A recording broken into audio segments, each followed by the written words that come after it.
अन्य state board वाले बच्चे भी देखते हैं, उन सभी के लिए यहाँ पर बता दें कि पूरी प्लानिंग वीडियो आपको देने जा रहे हैं। कहने के लिए तो ऐसे हाफ ईयरली है, लेकिन जांच पूरी हो जाती है कि अभी तक आपने क्या पढ़ा हुआ है, कितना पढ़ा है। लेकिन दूसरी बात उन बच्चों के लिए होगा जो बच्चे कहीं से अभी तक बहुत सारा कंटेंट नहीं बल्कि 1-2 चैप्टर्स पढ़े हुए हैं, तो उस एक निश्चित तारीख तक हम अपने पेपर को कैसे बेहतरीन कर सकते हैं। हेलो बच्चों, क्या हालचाल और कैसे हैं आप सभी। उम्मीद करते हैं आप सभी स्वस्थ होंगे, मस्त होंगे। स्वागत है सभी बच्चों का कॉमर्स वाला UP and Bihar board channel पर। हाफ ईयरली नज़दीक आ गया है यूपी बोर्ड के बच्चों के लिए, और जो भी हमें अन्य स्टेट बोर्ड वाले बच्चे भी देखते हैं उन सभी के लिए यहाँ पर बता दें कि पूरी प्लानिंग वीडियो आपको देने जा रहे हैं। बहुत सारी बातें हैं कहने के लिए, समझने के लिए, तो एक एक करके बहुत ही ठहराव के साथ समझेंगे ताकि हमारा हर एक बात क्लियरली आपको समझ में आए। हाफ ईयरली जैसे ही नज़दीक आता है ना, तो हम लोगों की एक फर्स्ट स्टेज आ जाता है खुद को जांचने के लिए। कहने के लिए तो ऐसे हाफ ईयरली है, लेकिन जांच पूरी हो जाती है कि अभी तक आपने क्या पढ़ा हुआ है, कितना पढ़ा है। आपको पूरा पूरा खुद को जांचना है। हाफ ईयरली में जो चीज़ें आपने रिपीट करके, रिवाइज करके सीखा है, समझा है, उन चीज़ों को ईमानदारी से आप जा कर के पेपर में ज़रूर लिखेंगे। ठीक है, तो सबसे इम्पोर्टेंट बात आता है उन बच्चों के लिए जो लगातार पहले से तैयारी कर रहे हैं, बहुत ही ईमानदारी से रिवाइज भी कर रहे हैं चीज़ों को, और PYQs वगैरह भी देखते आ रहे हैं। तो हम चाहेंगे कि आप सभी कोई अभी अपने कंटेंट, अपने नोट्स पर ही फोकस करिए। आपको अलग अलग जगहों से पढ़ने की आवश्यकता नहीं है। लेकिन दूसरी बात उन बच्चों के लिए होगा जो बच्चे कहीं से अभी तक बहुत सारा कंटेंट नहीं बल्कि 1-2 चैप्टर्स पढ़े हुए हैं और 1-2 टॉपिक्स ऐसे कवर किए हुए हैं। उन सभी बच्चों के लिए हम रिक्वेस्ट करना चाहेंगे कि आप अभी से पढ़ाई में लग जाइए। हाफ ईयरली एक मौका है खुद को बेहतर साबित करने का, नहीं यहाँ पर, बल्कि खुद को बेहतर बनाने का। साबित किसी को नहीं करना होता, बस आप अपने आप को अपडेटेड रखिए। अपडेटेड किस प्रकार से आप रहेंगे कि जैसे आपका हाफ ईयरली नज़दीक आया तो आप कहीं ना कहीं एक लक्ष्य बना लीजिए इस चीज़ के लिए कि जो हाफ ईयरली आया है उसको हम पूरी तरीके से टारगेट कर रहे हैं, तो ये हमारा टारगेट रहेगा। अब उसको ध्यान में रखते हुए कि हमारा इस डेट को ये पेपर होने वाला है, उसको एक लिमिट टाइम मिल गया, उस पेपर के लिए आपके पास लिमिटेड टाइम हो गया। अब उसी लिमिटेड टाइम में उस पेपर को बेहतरीन करना है। मान लीजिए कि इकोनॉमिक्स का पेपर फलाने तारीख को है, तो उस एक निश्चित तारीख तक हम अपने पेपर को कैसे बेहतरीन कर सकते हैं, इसकी बातें आज की इस क्लास में डिस्कस करेंगे। साथ ही साथ आपको हाफ ईयरली के बाद क्या करना चाहिए, कैसे तैयारी करना चाहिए, इसकी भी बातें हम इस वीडियो के जरिए साझा करेंगे। आइए समझते हैं। सबसे पहले यहाँ पर देखिएगा, आप हाफ ईयरली एग्जामिनेशन 2025 के बच्चों के लिए बात कर रहे हैं, चाहे तो आप किसी भी स्टेट बोर्ड से हैं, लेकिन स्पेशली हम बात करेंगे कि यूपी बोर्ड के बच्चे जो हमारे साथ में बैचेस में भी जुड़े रहते हैं, या फिर यूपी बोर्ड के बैचेस में बाकी अन्य स्टेट बोर्ड वाले बच्चे भी ज्वाइन किए हुए हैं। चूँकि स्टेट बोर्ड का सिलेबस आपका सेम टू सेम होता है। हाँ, कहीं पर पैटर्न क्या है कि MCQ ज़्यादा आ रहे हैं और कहीं पर MCQs कम आ रहे हैं। कहीं पर मैक्सिमम जो मार्क्स वेटेज है वो 10 अंक है। जैसे कि आप देखोगे यूपी बोर्ड के अंदर में तो long answer type question economics के अंदर में 10 नंबर का बनता है। ठीक है, वहीं पर वेरी शॉर्ट क्वेश्चन भी पूछे जाते हैं, शॉर्ट क्वेश्चन भी पूछे जाते हैं। तो ये सब तरीका जो है वो दूसरे बोर्ड के लिए भी फॉलो होता है, लेकिन वहां पर मार्क्स वेटेज कम या ज़्यादा रह सकते हैं। डिपेंड्स करता है कि बोर्ड कैसा है। ठीक है, जैसे कि आप देखोगे बिहार बोर्ड की बातें, फिलहाल ये उनका हाफ ईयरली पेपर हुआ, बहुत अच्छा गया बच्चों का पेपर। और अगर आप बिहार बोर्ड से हैं और हमारी इस वीडियो को भी आप देख रहे हैं तो चैट करके बता देना कि कैसे आपने पेपर को कमांड किया था। ठीक है, तो यहाँ पर मैं आपको एक बात जो शुरुआत में ही कहना चाहूँगा कि आपके सिलेबस सेम है, हर एक स्टेट बोर्ड का सिलेबस सेम है, बस पैटर्न अलग है। पैटर्न मतलब सवाल पूछने के तरीके जो है वो अलग अलग हैं, मार्क्स वेटेज अलग अलग हैं, लेकिन कंसेप्चुअली सारी बातें, सारा सिलेबस के अंदर बातें सेम टू सेम है। थोड़ा बहुत कहीं कहीं आपको डिफरेंट नजर आएगा तो वो चैप्टर्स के नाम को लेकर के, कि चैप्टर्स के नाम जैसे मान लो कि लिखा हुआ है उपभोक्ता व्यवहार एवं मांग, तो कहीं उसको NCERT के अनुसार पढ़ोगे तो लिखा रहेगा उपभोक्ता व्यवहार का सिद्धांत एवं मांग। तो इस तरीके की चीज़ों में आप भ्रामक में ना रहिए। ठीक है, ये कोई कन्फ्यूजन वाला बात नहीं है। थोड़ा बहुत चैप्टर्स के नाम अलग अलग हैं तो आप कंफर्म कर लीजिए पहले कि कंज्यूमर बिहेवियर की बातें हमें पढ़ना है या नहीं। ठीक है, तो आप अपने सिलेबस को बहुत अच्छे से जानते हो। अगर नहीं पता है सिलेबस अभी भी आपको, तो आप अपना जो भी बोर्ड से हो, जो भी स्टेट बोर्ड से हो, उसके ऑफिशियल साइट पर जाइए और वहाँ से सिलेबस को डाउनलोड करिए। फिर एक एक बातें आप मैच कर लीजिए, क्योंकि हमने इसके ऊपर सिलेबस पहले से ही दिखा दिया है आपको। जब हम लोग परिश्रम बैच को पहली क्लास ला रहे थे तब भी मैंने आपको यूट्यूब पर ही क्लासेस दिया था, पहली क्लास, उसमें भी मैंने सिलेबस डिस्कस किया है, यूपी बोर्ड के लिए भी, बिहार बोर्ड के लिए भी, और इवन मैंने वहां पर एनसीईआरटी का भी सिलेबस पूरा पूरा दिखाया है, जिससे कि आपको पूरा पूरा कंफ्यूजन से कंफर्मेशन में बातें बदल जाए। ठीक है, कि एनसीईआरटी के अंदर क्या चीजें हैं, कैसे चैप्टर के नाम हैं, मार्क्स वेटेज क्या है, सब कुछ, और बाकी बोर्ड्स में कैसे है, या फिर यूपी बोर्ड के अंदर कैसा है, बिहार बोर्ड के अंदर कैसा है। ठीक है ना, सब कुछ आपको वहां से कंफर्म हो जाएगा। अगर आपका सिलेबस ऐसा है कि एनसीईआरटी से कंटेंट मैच करेंगे, वैसे तो सबकी सिलेबस सेम है, तो एनसीईआरटी से कंटेंट मैच होंगे ही होंगे, तो यहां पर ध्यान रखिएगा कि अगर आपके बोर्ड में एमसीक्यूज कम पूछा जाता है तो आपके लिए सबसे अच्छा बैच है परिश्रम बैच। हालांकि इसमें भी एमसीक्यूज भरपूर करवाए जाते हैं, क्योंकि एमसीक्यूज एक परफेक्शन देता है, कहीं ना कहीं क्लैरिटी देता है जो टॉपिक पढ़े हुए रहते हैं उसके ऊपर में। तो यहां पर हम बात कर रहे हैं कि हाफ ईयरली का जो कंप्लीट हमारी प्लानिंग होगी वो कैसी होगी, हमारी अब रणनीति क्या होगा आगे का, कैसे अपने आप को बेहतर कर पाएंगे, अपना लेवल कैसे अप कर पाएंगे, बेहतरीन बना पाएंगे खुद को। अगर मान लीजिए अभी तक आपने कुछ नहीं पढ़ा है तो भागम भाग में आप क्या करेंगे, कोशिश कि या तो सारा चैप्टर के जो टॉपिक्स हैं उसको देख लिया जाए, लेकिन ऐसे दौड़ भाग में आपको तैयारी नहीं करना है, दौड़ भाग में तैयारी नहीं करना है, सबसे पहली तो बात यही है। क्योंकि ये जो हाफ ईयरली है ये खुद को जांचने का तरीका है कि अब तक आपने कैसी तैयारी की था। ठीक है ना, ये नहीं कि आप भागम भाग में पूरा चैप्टर एक बार देख लेंगे, चैप्टर 1 हो गया, 2 हो गया, 3 हो गया, 4 हो गया, 5 हो गया, नहीं, ऐसा नहीं करना है। क्यों नहीं करना है मैं बताता हूं, एक साइकोलॉजिकल कंसेप्ट इसके पीछे क्या वर्क करता है। जब हम किसी एक टॉपिक को, किसी एक चैप्टर को देख लेते हैं ना एक बार, तो हमें लगता है कि यार ये तो पढ़े हुए थे, चलो इसको छोड़ते हैं, है ना, ये तो समझ में आ गया था। लेकिन एक्चुअल में कई बार ऐसा होता है कि हमने सिर्फ चैप्टर के नाम देखे हैं, टॉपिक के नाम देखें, क्लैरिटी नहीं आ पाती, तो हमें ऐसा बार बार मन में आता है कि यार इसको तो कंप्लीट कर चुके हैं, लेकिन वास्तव में कंप्लीटेड नहीं होता आपका। ठीक है, तो इसलिए मैं चाहूंगा कि भागम भाग में हर एक टॉपिक को देखने से अच्छा नहीं है यहां पर, बल्कि उसको आप क्या करिए, एक टॉपिक उठाइए, एक चैप्टर उठाइए और उसको कंप्लीट करने की कोशिश करिए। मतलब एक में आपको बने रहना है, जब तक उस चैप्टर के कंटेंट पूरा तरीके से आपको ना समझ में आए, आप दूसरे के ऊपर में स्विच मत करिए। आप कहोगे कि सर कि चैप्टर 1 से शुरुआत करें, चैप्टर 2 से शुरुआत करें, तो इसका सही जवाब क्या है कि मार्क्स वेटेज को आप टारगेट करिए। जैसे मैं हमेशा कहता हूं कि कंज्यूमर बिहेवियर का जो आप चैप्टर पढ़ते हैं, जो उपभोक्ता व्यवहार वाला चैप्टर पढ़ते हैं, जिसमें मांग के सिद्धांत भी आते हैं, मांग का नियम भी आता है, मांग की लोच भी आती है, तो आप उस चैप्टर को कमांड करेंगे तो तीसरा चैप्टर भी आपका जो है उत्पादनकर्ता का व्यवहार एवं आपूर्ति, वो भी बहुत बेहतरीन तरीके से कंप्लीट हो जाता है। एनसीईआरटी में इस वाले चैप्टर का नाम है उत्पादन तथा लागत। ठीक है, तो यहां पर आप ध्यान रखोगे कि चैप्टर 2 पढ़ने के बाद चैप्टर 3 आपका आसान हो जाता है। क्या सर चैप्टर 1 से हम शुरुआत ना करें? देखिए, चैप्टर 1 से सवाल जो आते हैं वो छोटे छोटे सवाल आते हैं, लॉन्ग क्वेश्चन आप यहां से एक्सपेक्ट नहीं कर सकते, और आता भी है तो बहुत एक आता है, एक मात्र एक क्वेश्चन आ सकता है, जो कि है उत्पादन संभावना वक्र या फिर केंद्रीय आर्थिक समस्याएं, यही 2 क्वेश्चन में से एक आता है। इसके अलावा यहां से भी सवाल बन सकते हैं। अगर आप थोड़ा सा मैं ब्रीफ इसको करना चाहूं तो हो सकता है कि डिफरेंस दे दिया जाए कि आखिर में आर्थिक क्रियाएं, गैर आर्थिक क्रियाएं क्या होती है, तो इस तरह के सवाल बनाए जा सकते हैं, लेकिन ये सब लॉन्ग क्वेश्चन ही बनते हैं। ठीक है, जनरली जो लॉन्ग क्वेश्चन बनता है वो केंद्रीय आर्थिक समस्या से बनता है और उत्पादन संभावना वक्र से बनता है।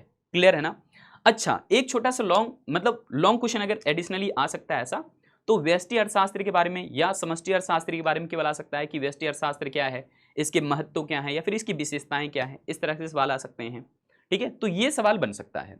अगर मैं बात करूं सकारात्मक और आदर्शात्मक अर्थशास्त्र का, तो यहां से सवाल जो है आ सकते हैं। मेरी पॉइंट्स पर ध्यान देना कि ये जो क्वेश्चंस बन रहे हैं इसके पैटर्न को अगर समझने की कोशिश करें तो मैं सीधा सीधा कहूंगा कि जो पहला चैप्टर है वो सिर्फ आपकी बेसिक जानकारी के लिए होता है, और बेसिक जानकारी में से आपको डेट जो है वो मैं बात करूं नंबर्स वेटेज की बात कर रहा, तो नंबर्स वेटेज जो है आपके वहां पर उतने ज्यादा नहीं है, मात्र 4 नंबर या 5 नंबर, कहीं 6 नंबर के सवाल उससे बन सकते हैं पहले वाले चैप्टर से।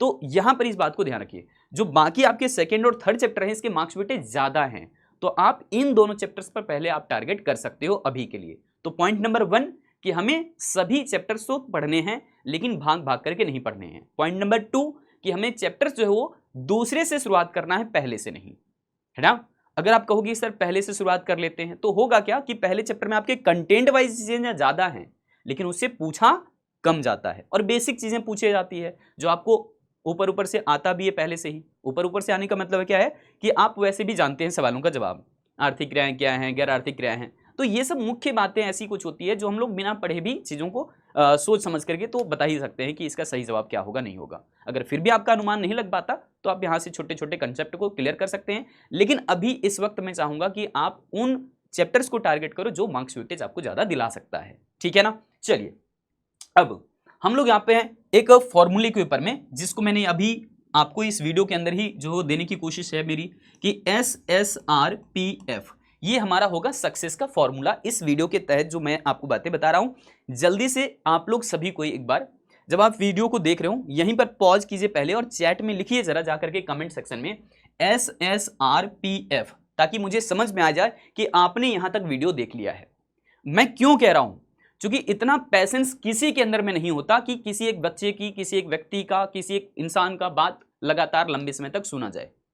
हम अपने बच्चे का बात नहीं सुनते, हम अपने सामने दोस्त का बात नहीं सुनते, हम परिवार के सदस्यों की बातें इतनी देर तक आजकल सुनने के लिए तैयार नहीं है। क्यों तैयार नहीं है? क्योंकि हम दूसरे जगह उलझे हुए होते हैं, हम सोशल मीडिया में व्यस्त हैं और इस शॉर्ट्स ने, रील्स ने हमें खराब कर रखा है। हमें लगता है कि 1 सेकंड देख लेंगे बात खत्म, हमें वहां से मजा आ जाएगा, हमें चीजें क्लैरिटी मिल जाएगी। जो चीजें लॉन्ग होती है ना, जो चीजें लंबी होती है, समय लेता है, वो आपको समय बना करके भी देता है, ध्यान रखिएगा। तो यहां पर यात्रा जो है शॉर्ट नहीं लॉन्ग होता है, तब जाकर के जीवन यात्रा जो वो सफल हो पाती है। जैसे पढ़ाई भी करते हैं तो लॉन्ग टर्म प्रोसेस है, शॉर्ट टर्म नहीं है। एक दिन में कोई जो वो यहाँ पर बहुत कुछ हासिल नहीं कर सकता। ये लॉ ऑफ मतलब पूरी लाइफ में आपकी लर्निंग ही लर्निंग भरी होनी चाहिए, ठीक है। तो कुछ चीजें सही होगी, कुछ चीजें गलत भी हो सकती हैं आपकी, तो भागम भाग में मत पढ़िए, चीजों को समझते हुए पढ़िएगा। जैसे मैं यहाँ पर कह रहा हूँ कि यहाँ पर हम लोग बात करने वाले हैं SSRPF के ऊपर में। S फॉर स्ट्रगल, यानी कि संघर्ष करने होंगे आपको हर चैप्टर के ऊपर में, हर टॉपिक के ऊपर में। सेक्रीफाइस करना होगा, दोस्तों के साथ ज्यादातर गप्पे लड़ाना, दोस्तों से सहयोग लीजिए, है ना, गप्पे लड़ाने के बजाय सहयोग लीजिए, ठीक है। गप्पे लड़ाने का भी समय है, तो उसके लिए ऐसा नहीं कि आप दिन भर लगे पड़े हैं या फिर प्रत्येक दिन लगे पड़े हैं, ठीक है। तो सहयोग की भावना, एक दूसरे का हेल्प हो जाएगा, एक दूसरे की भलाई हो जाएगी।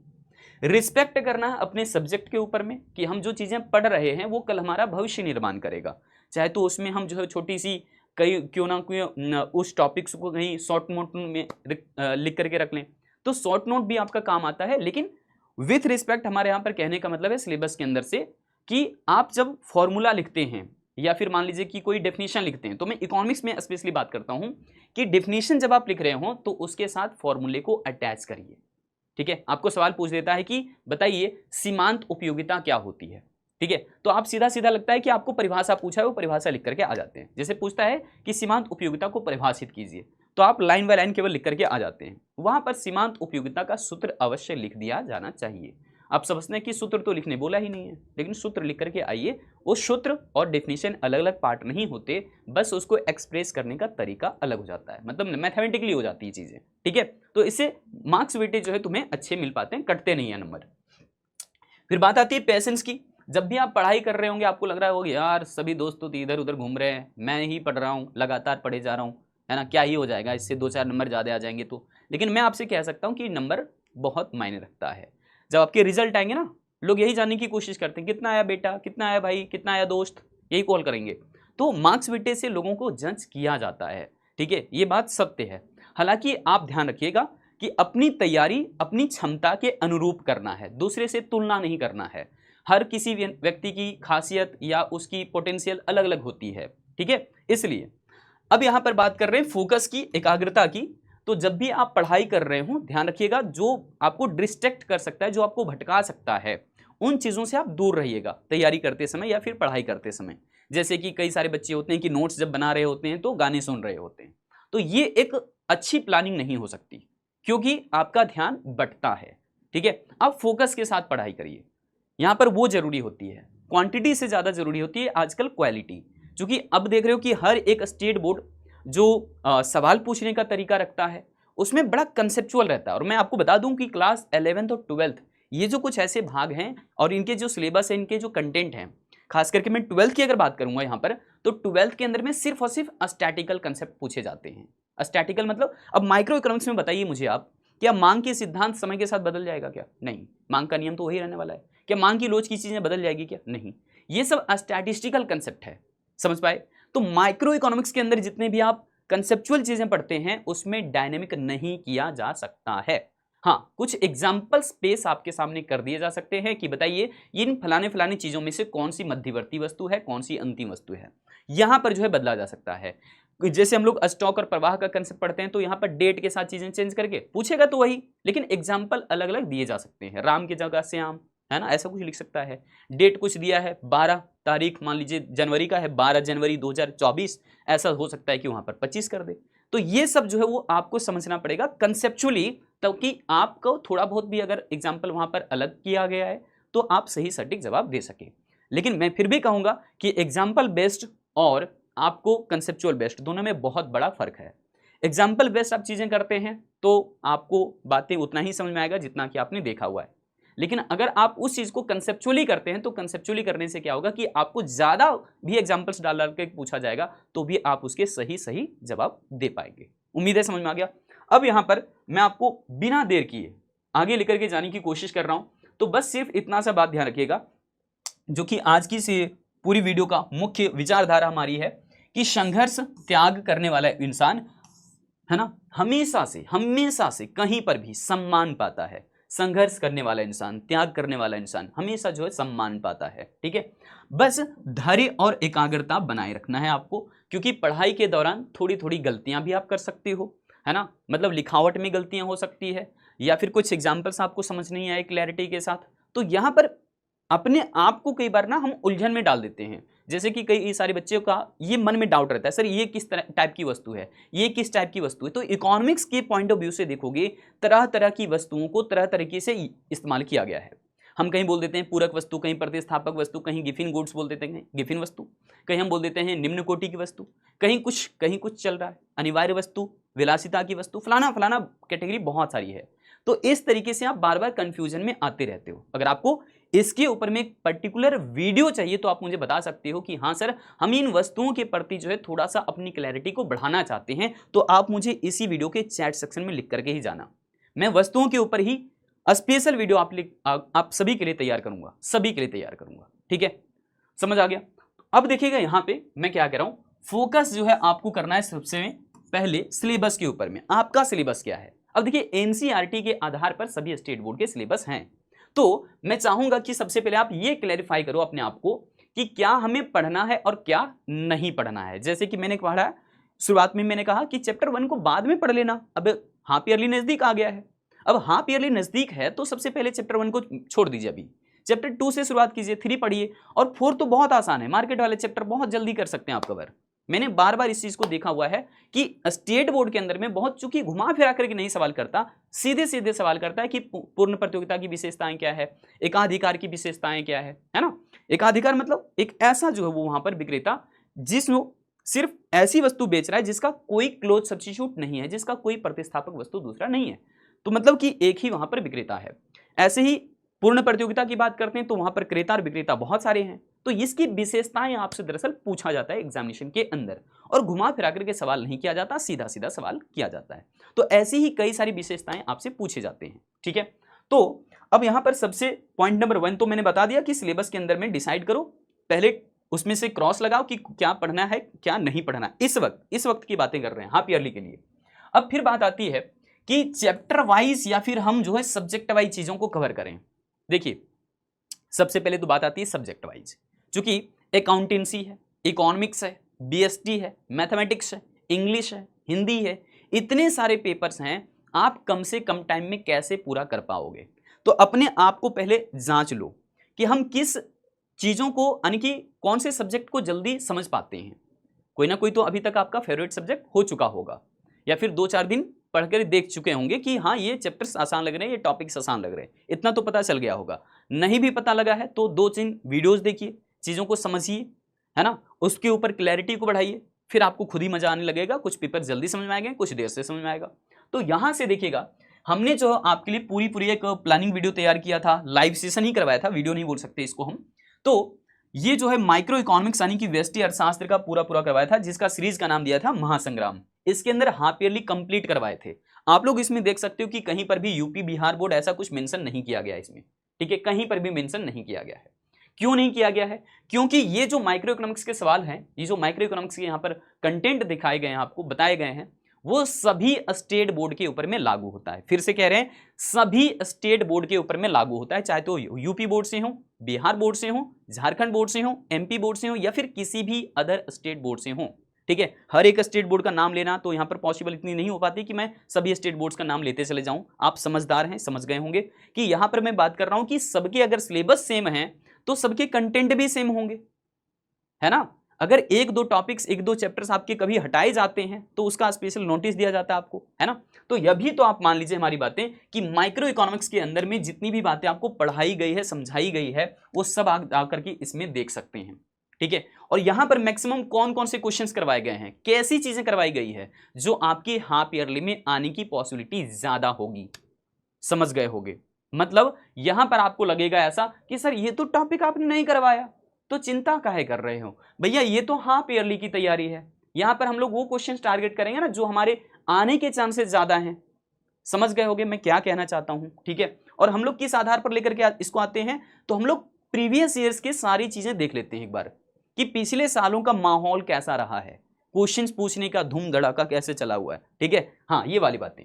अब कक्षा 12वीं के लिए यहां पर देखोगे आप, क्लास 12 के लिए हमने जो लाइव सेशन करवाया था आपको, यहां से बिहार बोर्ड के बच्चों को सारे लगभग एमसीक्यू माइक्रो इकोनॉमिक्स के, चूंकि मैंने सारे सवाल करवाए थे, तो माइक्रो इकोनॉमिक्स के बहुत सारे क्वेश्चंस हूबहू मैच किए, इवन ऑप्शन के साथ। ऐसा क्यों होता है दिखाते हैं। बिहार बोर्ड के अंदर में अगर हम यहां इस लेवल के क्वेश्चंस करवाने लगे, नहीं होगा भैया, हम ऊपर लेकर के जा ही नहीं सकते इन बच्चों को। क्यों नहीं लेकर के जा सकते ये बताइए, क्या हमें लेवल नहीं बढ़ाने हैं? बढ़ाने हैं भैया।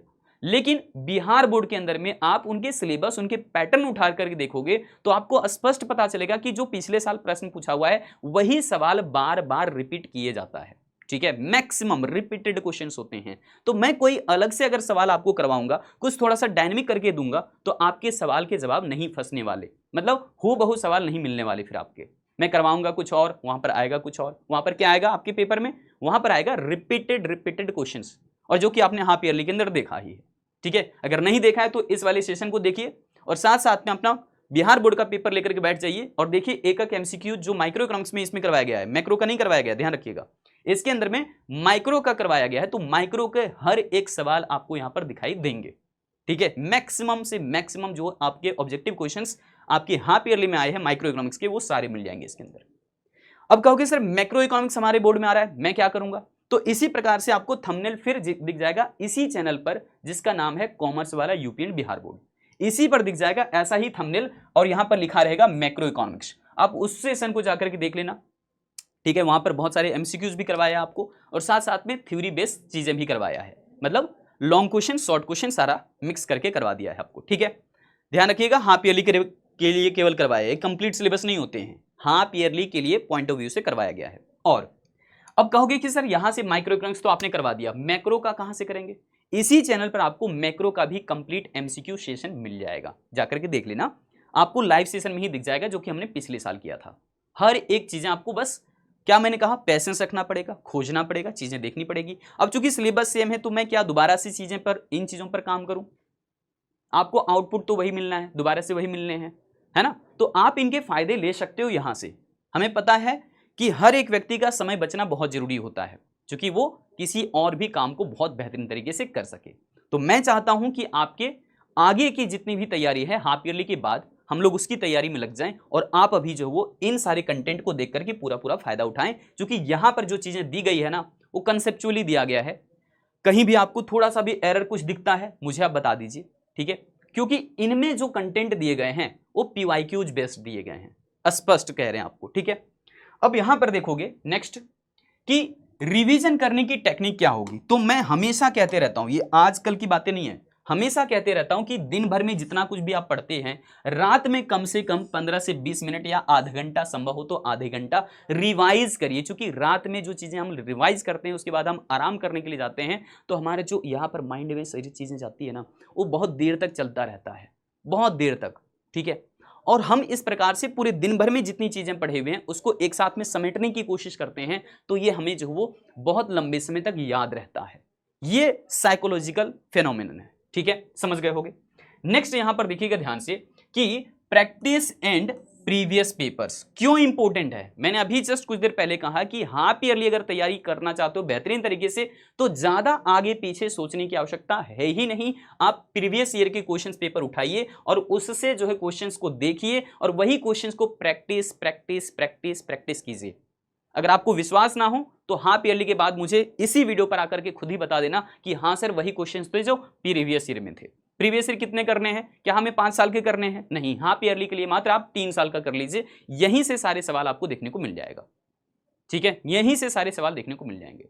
अब आपको इतना तो समझ में आ गया है कि कौन कौन से चैप्टर के सवाल आपको पूछे जाएंगे।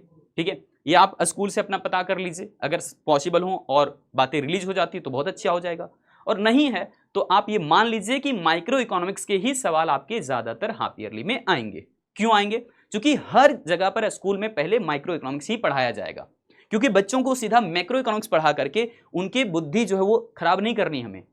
पहले छोटे छोटे कंटेंट पढ़ाए जाते हैं, माइक्रो इकोनॉमिक्स में ही वो चीजें दिया हुआ है, तो आप वहां से ही शुरुआत किए होंगे, आपके स्कूल कॉलेज में भी वहीं से शुरुआत किया गया होगा। ठीक है, अब यहां पर बात आती है इस चीज की कि सर फोकस किस पर करें हम? तो फोकस किस पर करना है? सीधा सीधा सवाल पर करना है, डायरेक्ट क्वेश्चन के ऊपर में।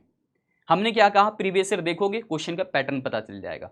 3 साल का आप उठाओ ना, और 3 साल में ही देखो कि कितने सारे क्वेश्चन रिपीट किए गए हैं, कितने सारे सवाल एक ही जगह से लगातार पूछे गए हैं। इस बार मध्यवर्ती वस्तु का पूछा, पिछली बार अंतिम वस्तु का पूछा। क्या ये अलग अलग क्वेश्चन हो गए? क्या मेरी नजर में ये अलग अलग नहीं है, एक ही जगह के क्वेश्चन है वो। इसका मतलब वस्तुओं के वर्गीकरण से सवाल लगातार किया गया।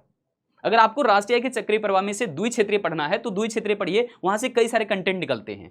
हमारा स्टॉक क्या है, प्रवाह क्या है, छिद्र क्या है, समावेश क्या है, सब चीजें एक ही जगह पर दिया हुआ है। समझ गए होंगे? तो ये सारे सवाल जो है ना इंपॉर्टेंट हो जाते हैं भैया, आप डायरेक्ट जो है क्वेश्चन पर ही टारगेट कर दीजिए सीधा। ठीक है, इस वक्त आपको यही जरूरत है।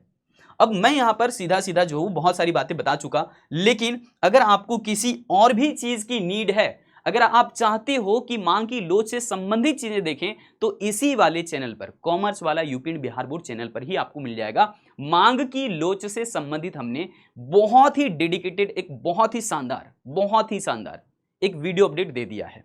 ठीक है, ये बात यहां पर हम इसलिए कह रहे हैं बार बार, क्योंकि मांग की लोच को जनरली बच्चे तो सॉल्व कर देते हैं, ठीक है, लेकिन इसको डायग्रामेटिक बनाना और उसको बेहतरीन तरीके से प्रस्तुत करना, ये अलग बातें होती है जो कि हर बच्चा नहीं कर पाता जनरली। तो आपको वहां पर उस वीडियो से सीखने को मिल जाएगा, क्योंकि मैंने धीरे धीरे करके वहां पर पढ़ाया है। मैं हड़बड़ी में वहां पर चीजें नहीं कवर किया, मैं आराम से करवाया हूं। ठीक है, तो जाकर के देखिए। और अगर आपको लगता है कि सर डायग्रामेटिक कुछ और भी हमें जरूरत है, जैसे कि मैंने लाइव सेशन के अंदर भी कहा था आपको कि अगर आपको डायग्रामेटिक मार्केट वाले चैप्टर में जानना है कि डिमांड एंड सप्लाई का खेला होता कैसे असल में मार्केट के अंदर, कैसे प्राइस डिटरमाइन होता है, तो आप मुझे इसी वीडियो पर चैट करके बता दो, मैं उसी के ऊपर मैं आपको पूरी डेडिकेटेड वीडियो दे दूंगा, आपकी वो डायग्रामेटिक पोर्शन समाप्त हो जाएगा। थैंक यू सो मच, रखते हैं आज की सेशन में इतना ही। बाय बाय, जय हिंद, जय कॉमर्स।